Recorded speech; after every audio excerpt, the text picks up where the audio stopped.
The 17th Discourse. O servants of Allah! Beware of injustice, for it will result in darkness and gloom on the day of resurrection. Injustice causes both the heart and the face to turn completely dark. Beware of the prayer of supplication offered by one who has been treated unjustly.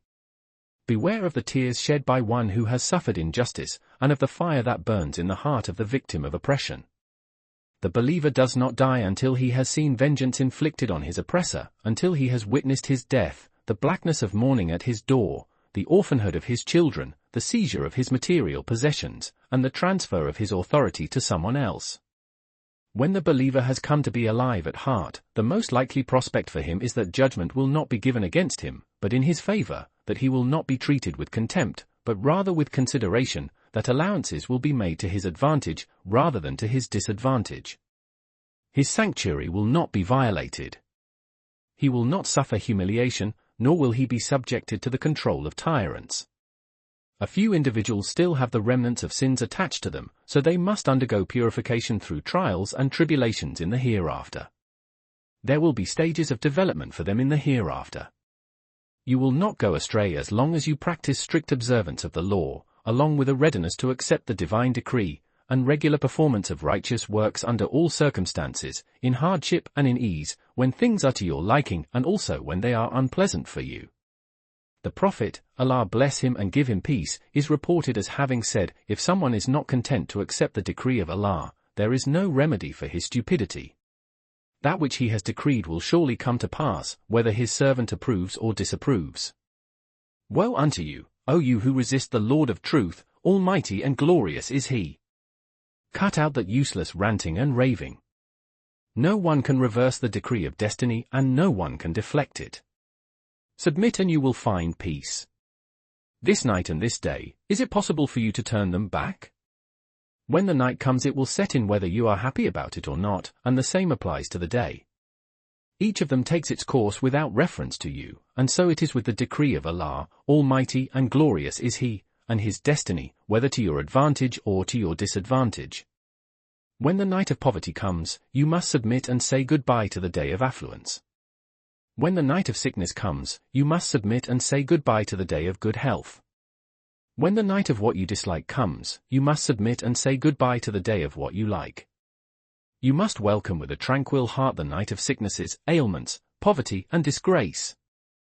Do not reject any part of the decree of Allah, almighty and glorious is he, for if you do so you will perish, your faith will be lost, your heart will be thrown into murky confusion, and your innermost being will die.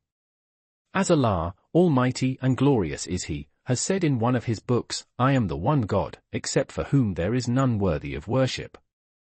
If someone submits obediently to my decree, endures my tribulation with patience, and gives thanks for my blessings, I shall record him in my presence as a champion of the truth, and I shall resurrect him in the company of the champions of the truth. And if someone does not submit obediently to my decree, does not endure my tribulation with patience, and does not give thanks for my blessings, then let him seek a Lord apart from me.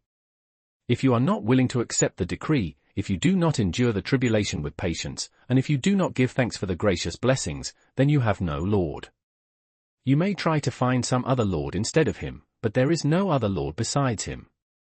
If you wish for him, you must be willing to accept the decree and believe in destiny, both the good parts of it and the bad, both the sweet parts of it and the bitter.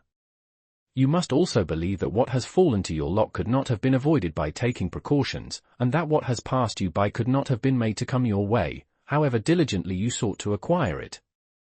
When faith has become a reality for you, you will move forward to the door of saintship, for at this stage you will have come to be one of those servants of Allah who really carry out their servitude to him. The distinctive feature of the saint is that he is ready to comply with the wishes of his Lord, almighty and glorious is he, under all circumstances. He becomes total compliance, with no question of why or how, while always carrying out the commandments and observing the prohibitions. There can be no doubt that he will always enjoy his fellowship. He will proceed in the company of his nearness, turning neither to right nor left and never going backwards, but only straight ahead. He will come to be a front without a back, a nearness with no remoteness, a pure serenity with no murky confusion, a goodness with no evil. You have not yet mastered Islam, so how can you be a true believer? You have not yet mastered conviction, so how can you be one who knows by experience, a saint, a spiritual deputy? You have not yet mastered the knowledge of direct experience, sainthood and spiritual deputyship, so how can you be a lover whose own existence has ceased to be? You call yourself a Muslim, even though the Book and the Sunna have rendered judgment against you, since you have failed to put their law into practice, and you have not followed them obediently. Anyone who seeks Allah, Almighty and glorious is He, will surely find Him. If someone makes a serious effort to serve His cause, He will surely guide that person in the right path, because He has said in the unambiguous wording of His book, as for those who strive in our cause, we shall surely guide them in our paths. 29:69 He is no wrongful tyrant, and He does not love injustice. As He has said, exalted is He, Allah is never unjust to His servants. 3:182 Allah, exalted is He, will give something for nothing, so how could He fail to give in return for something? As He has said, Almighty and glorious is He, is the reward of goodness anything but goodness? 55:60 If a person does his work well in this world, Allah will treat him well in both this world and the hereafter. What prevents you from obeying Him and affirming His oneness, except your sins, your ignorance, and the ruinous condition of your homes and your sanctuaries? You will soon experience remorse. You must hear the verses of the Quran with the ears of your hearts. Turn again to Him and leave every other door. Cling to the door of your Lord, Almighty and glorious is He. He is the remover of harm. He is the one who responds to the plea of the needy. Be patient with Him, for then you will experience all that is good. Give thanks to Him when He answers your prayer, and be patient with Him when He delays His response to you. Courage is an hour's patience. O Allah, O remover of harm and affliction, remove from us our harm and our affliction, for you respond to the plea of the needy. O doer of whatever He will, 11:107, O capable of all things, O knower of all things, you are the one who knows our needs, and you are the one who can fulfill them.